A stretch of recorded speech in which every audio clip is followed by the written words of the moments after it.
A 31ª edição do É Tudo Verdade chegou ao fim depois de exibir muitos filmes e promover muita reflexão. Em tempos de fake news e inteligência artificial, o festival foi o lugar perfeito para pensar a responsabilidade do cineasta. No momento em que a gente tem uma inflação de imagens criadas por máquinas, imagens criadas anonimamente, imagens, sons e imagens, e que são imagens que são utilizadas pelas forças mais negativas da humanidade, para dizer o mínimo, me parece que nunca foi tão clara a importância dos documentaristas. Ele imprime um selo de humanidade e de identidade. Ele diz, olha, eu sou responsável por isso que eu estou contando aqui para vocês. Então, eu sou responsável por isso. Isso é o melhor antídoto contra imagens que têm medo de dizer a sua origem. Por isso que eu digo o seguinte, o documentarista hoje tem o reconhecimento da sua importância estética tão grande quanto da sua importância ética. E eu acho que é isso que um pouco distingue isso, a figura do documentarista agora em 2026. 7 títulos participaram da competição brasileira de longas e médias metragens. Cineastas experientes e jovens realizadores estavam na disputa. O filme Sagrado acompanha a rotina de uma escola pública de Diadema, na Grande São Paulo. Vocês vão colaborar com o professor? Passei um ano na escola filmando tudo, assim, os funcionamentos, professores, funcionários, reuniões pedagógicas, conversas de corredor, as paredes, as salas de aula. Eu só não filmei os alunos, que são os protagonistas, mas eles não aparecem, né? Então, tudo o que acontece no cotidiano de uma escola para que as crianças cheguem, tenham aula e vão embora, né? Então, é um olhar para esses trabalhadores da educação mesmo. Acho que é importante pontuar que é um filme que põe o foco nos profissionais da educação que precisam ser valorizados nesse país mais do que nunca. Sim, eu acho que é justamente isso que eu estou chamando de sagrado, né? Esse trabalho cotidiano, invisível, de alimentar, porque os profissionais da educação não são só os professores. Um filme que olha para essa classe que é precarizada, que é invisibilizada e que eu acho que merece muito respeito, né? Porque eles fazem um papel essencial na nossa sociedade. A história que o Sagrado traz é muito rica e muito interessante para refletir sobre a educação e sobre o nosso país. Fernando Coli Campos, Cada Um Vive Como Sonha, resgata a trajetória de um dos grandes contadores de histórias do cinema brasileiro. Um cineasta que nos deixou muito cedo é motivo suficiente para se fazer um filme, né? Sim. Quando o Fernando faleceu, realmente muito cedo, ele tinha 55 anos. E o Fernando sempre foi um enigma para mim. Eu tinha uma certa perplexidade com a obra dele, porque eu entendia que atrás daquelas histórias que a princípio pareciam singelas, tinham muitos significados, uma verdadeira mitologia brasileira mesmo, né? Ele era um cara muito preocupado com a construção da cultura brasileira. E a gente deu a sorte de achar umas fitas, através da pesquisadora da Isabel Mello, que está no filme, umas fitas que estavam na Bahia, que eram de uma palestra do Fernando. Então o filme é um filme narrado pelo Fernando. É um filme em primeira pessoa. E é na escuridão que o cinema acontece. O Antônio Pitanga, né, que foi um dos grandes amigos do Fernando, que é ator em 2 filmes dele, numa Negra Chamada Teresa e no Ladrões de Cinema, ele é um personagem importantíssimo do documentário, não só pelas ideias. O Pitanga tem uma mente brilhante e muito afiada, cada vez mais afiada, incrível, não sei de que ele é feito. E fora isso, ele também interpreta o Fernando no filme. Me parece que você vem com um olhar de fora. Foi essa motivação que te levou para o filme? Eu acho que eu venho com esse olhar do perplexo, né, do espectador perplexo que olha para essa obra e fala, mas como? Quem é esse cara? Que filmes são esses? Eu trago esse olhar um pouco estrangeiro e que ajuda também os outros perplexos como eu a navegarem por essa obra, a verem essas camadas que estão atrás dessa mitologia do Fernando, né? Boa tarde. Boa tarde. É a Litânia, mora aqui? Oi. Tudo bem, a Litânia? A gente recebeu uma medida protetiva da senhora. Eu tenho.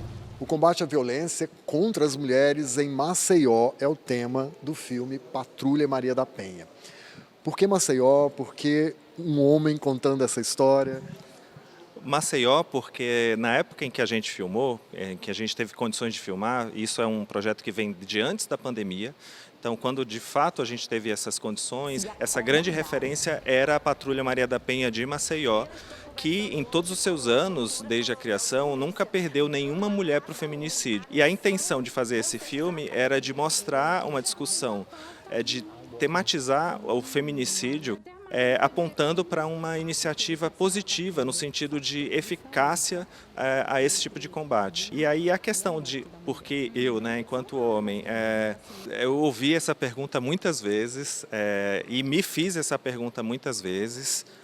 Eu não tenho uma resposta conclusiva. O que eu posso dizer é que o trabalho da patrulha é um trabalho misto.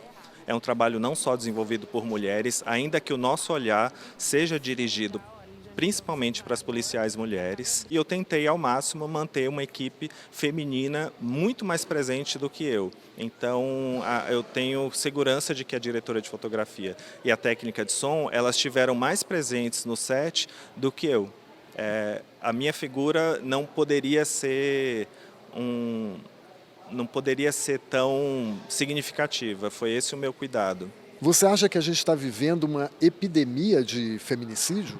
Existe uma questão muito paradoxal, que a gente tem uma das maiores taxas de feminicídio do mundo, ao mesmo tempo em que a gente conta com uma das melhores legislações do mundo no enfrentamento contra a violência. E não sou eu quem diz isso, são especialistas, de que o problema nosso não é tanto de legislação, quanto de como dar eficácia, como implementar as políticas públicas em consonância com essa legislação. Aí a senhora vai querer ser assistida pela Patrulha Maria da Penha? Os filmes brasileiros também marcaram presença nas sessões e programas especiais. Duas policiais penais são as protagonistas de Carcereiras, documentário exibido na mostra O Estado das Coisas. O Carcereiras, ele é um documentário observacional. Ele não é um documentário que tem entrevista, né? Ele é um documentário que ele acompanha as personagens na sua rotina. Então, a escolha narrativa foi escolher uma personagem que está ingressando nessa carreira, que está começando nessa carreira, para eu entender, como que isso impacta fisicamente e psicologicamente nela. E uma personagem, uma mulher, que já tivesse há mais de 8 anos dentro do sistema prisional. As duas escolhidas são Mariana e Ana Paula. A Mariana tem 25 anos e a Ana Paula tem 42 anos. A Ana Paula acabou de ingressar como carcereira, como polícia penal, e a Ana Paula já tem 8 anos dentro do sistema. A partir de, convivência intensa com as mulheres dentro dos presídios e desenvolvendo outros projetos para além de filmes dentro do sistema prisional, foi quando eu comecei a me interessar o porquê que uma mulher gostaria e se interessa em trabalhar dentro de uma unidade prisional. E descobri que muitas mulheres vão atrás desse trabalho por uma questão de estabilidade financeira. Então não é porque elas amam esse trabalho ou porque elas podem amar depois, mas não é que elas vão em busca desse trabalho como um sonho, e sim por uma questão de necessidade. E como você está se sentindo com essa mudança? É muito estranho. Casa nova, cidade nova, cadeia nova. É uma biografia no sentido de ter duas personagens que representam o universo das mulheres que trabalham dentro do sistema prisional, mas é um filme que também muitas pessoas vão se identificar em muitas camadas. Principalmente as mulheres, porque fala sobre a invisibilidade do trabalho da mulher como um todo. Tudo passa, né? Eu estou super feliz, porque é um filme que foi feito no Brasil, em São Paulo, no estado de São Paulo, A gente filmou em 3 penitenciárias, então está estreando no É Tudo Verdade, que é um grande festival de documentário, e também na minha cidade, está me dando a possibilidade de trazer as mulheres para vir ver o filme, que eu acho que é uma oportunidade única, E estrear aqui significa uma possibilidade de levar o filme para o mundo também, Também vale destacar a presença de 2 clássicos da nossa cinematografia nas telas do É Tudo Verdade.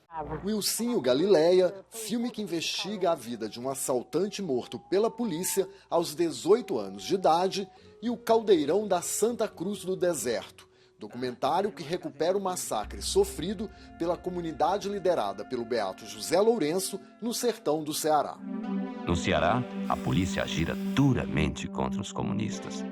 2 novas cópias restauradas de 2 filmes que são de momentos diferentes do documentário brasileiro. O Wilsinho Galileia, que é o mais antigo deles, é um filme feito pelo João Batista de Andrade para a primeira etapa do Globo Repórter, aqui em São Paulo, e foi vetado pela censura.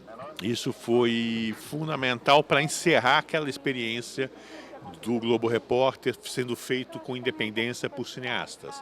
O segundo filme que a gente tem é um filme de 1986, quer dizer, está fazendo 40 anos agora, que é o Caldeirão da Santa Cruz do Deserto, que é o primeiro longa-metragem em documentário cearense. O Cariri fez esse documentário em Caldeirão, onde tinha uma comunidade mística, messiânica, muito parecida com o que tinha em Canudos no final do século XIX para o século XX, né, com Antônio Conselheiro. Você teve um massacre de seguidores que ficou esquecido pela história. É um documentário que tem entrevistas com especialistas, com historiadores, visitas ali à região e tem uma originalidade formal do Rosenberg para criar imagens que lhe permitam contar essa história que lembra, sem exagero, o que o Richpan foi fazer 30 anos depois para tentar criar imagens